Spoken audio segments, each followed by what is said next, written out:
Mwami Bosco nga tumaliriza bubaka kiboolekera abazadde nga tayagala kuleeta baana oba agamba nti abaana balaba nga bakola gino emirimu nga gino egyammwe egirimu okweddugaza nga tayagala gibateekamu baana bubaka kiboolekera abazadde abo. Abazadde mulekerawo okukotogera abaana. Mulekerawo okukotogera abaana. Leero gwe muzadde w'oyo omwana naye ate enkya ye muzadde wo. Gwe muzadde wange ali yandaba leero oli muzadde wange lwakuba nti nkyali muto.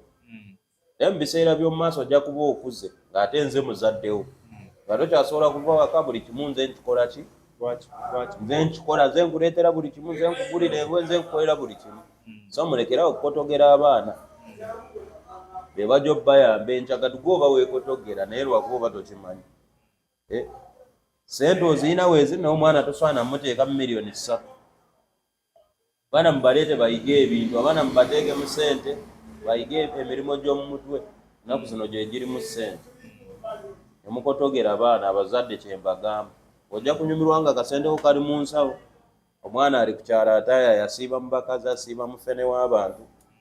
Mwana n'akeera ewaka n'afuluma. N'akomawo ekiro naye nga tagenze kukola, tagenze kukola, agenze mu biguruupu.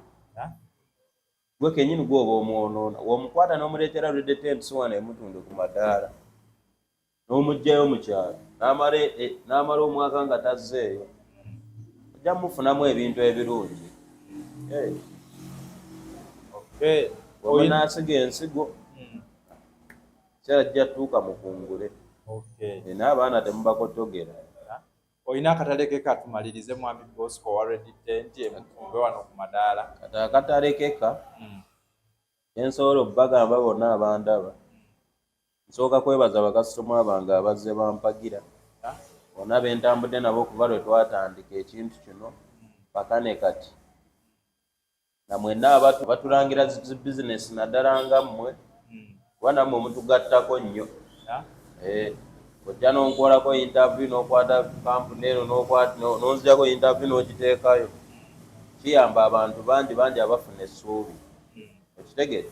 So nammwe aba media mutugattako nnyo era tubeebaza. Mwebale kutubeererawo munnange. Ndowooza keeka akatale keka. Banna nesooka obaddiremu ennamba y'essimu obabule nawuwa wemusanga abagezigezi bangi. Abagezigezi bo bangi. Ennaku zino naddala batwekiika abakola ki naye abagezigezi bo bangi. Oluusi oli ayinza okwekiika n'alaba nti okolera wano n'ateeka wali. Naye nga ye kyayagala ati jjukira ffe tuzze tweranga tuzze tukola ki. Oli ayinza okubula n'agenda wali. Nga tagoberedde erinnya nti Red Tent. N'abaga weewano. N'agamba weewano baatugamba babeera Mutundwe nedda nnyabo oba nedda ssebo. Mukadde wange. Ekyo si kituufu. Jagenda eri ate ofune ekitali kituufu. Ate watuuka eri anennyaffe bulwanyumiza omuntu aba Red Tent be bali e Mutundwe. Wano ffe twasookawo. Mu Mutundwe oyo nayo rekodi gye tulina ffe twasookamu.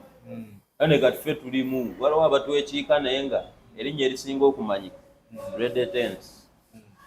Naye obeera mu ttawuni n'ogamba owa boda nti ntwala e Mutundwe ku Red Tent. Wano we bakuleeta. Okitegedde? So oba ojja wano ku Red Tent e Mutundwe jangu ng'okoze appointment oba jangu ng'otukubidde essimu togwa bugwi. Bw'onoogwa bugwi ojja kutomera. Ojja kwekanga osibidde awantu naye nga si waffe. Namba zaffe ziri 2 zokka. Waliwo abagezaako okweteeka mu linnya lyaffe. Byonna tubiraba naye namba zaffe ziri 2. Esooka eri 0752 42 5205.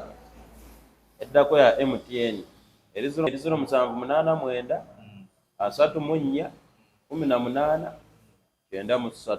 Ezo namba zaffe 2 zonna ziri ku WhatsApp. Era ne woba osindiseeko ssente kuba abantu batteerako ssente. Amannya ereeta Mugabe Bosco. MTN Airtel zonna. Kampuni batuyita ba Red Tent Enterprises. Mutundwe ku madaala we tusangibwa. Ebisingawo ku bessimu ezo oba otusindikira message ku WhatsApp tujja kuba tukuddamu. Byonna ky'onaaba obuuza.